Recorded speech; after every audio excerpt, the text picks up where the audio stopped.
Hi, and welcome back to Amy Explains. I'm again Amy. Sorry for those of you who are hoping for something different.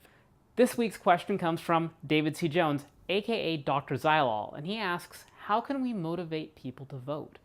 Well, that's a good question. It has to do, don't forget, this is all off the cuff, with the amount of a pain in the ass it is to vote versus how much fun or important it is to vote. I'm just going to throw grammar out the window because I roll like that.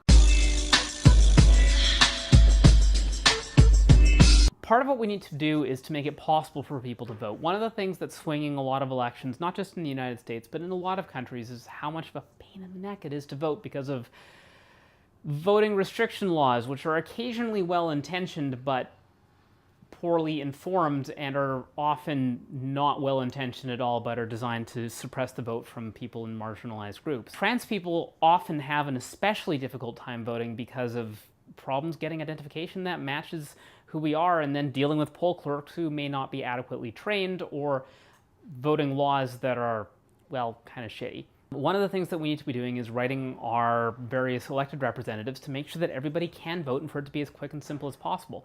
To make sure that there is advanced polling and remote voting, and that people can sign up with a minimum amount of ID, and so on and so on. And if anyone ever raises the specter of voter fraud, bring up how much, even in an extremely loose system, how much of a pain in the ass voter fraud would actually be. You'd have to commit perjury twice in order to get one extra vote in a riding. It's easier just to go get your friends to vote. Speaking of which, how to go get your friends to vote. One, you can go in a group. If you know multiple people who live in a riding, maybe their family, maybe their neighbors, you can say, hey everyone, let's go vote together, especially if there's an advanced poll.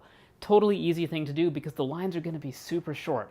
Another thing that you can do is make people know that you appreciate they voted, and tell your friends that you voted. A wonderful thing that you can do with social media that makes a real difference. Another thing you can do is make sure that people know why voting is important. And I'm not just talking about the big ticket races, like for Prime Minister, who, by the way, we don't actually elect. We elect the people who elect the Prime Minister, or President, who, again, speaking also as an American, we don't actually elect. We elect the people who elect the president through the Electoral College. But it's all those other things. Municipal elections are super important. Affordable housing, cities have a lot to do with that. And affordable housing affects pretty much every marginalized group that there is, because housing is one of those gigantic money sinks, and it's also controlled in terms of who can move into what neighborhood and so on. Vote for your provincial or state elections. Get involved in referenda. And if you have the time, go participate in an election campaign because there's free food.